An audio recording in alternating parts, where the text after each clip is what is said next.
Hello everyone, welcome to my podcast on the topic River Guardians, how AI and drones are saving Kerala's rivers nowadays. Kerala's rivers are very important to protect from pollutions. Kerala's rivers are more than just water.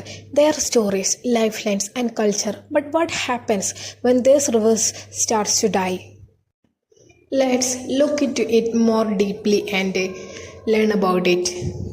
Over the years, river banks have vanished, water level dropped, and pollution has crept in unnoticed and unmonitored.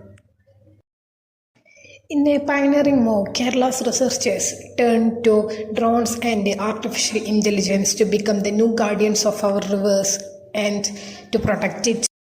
Elders and children are joined together to clean up the river banks. In the result of this, river banks are returning. Illegal dumping has decreased by 60%. Schools and communities are now join hands, guided by real-time maps, etc. Technology is just the beginning. With the local people trained to use data apps, Kerala River now have guardians everywhere with the new technology.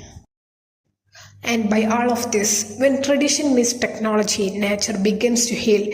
This is not just innovation, it's hope flowing like a river. Thank you.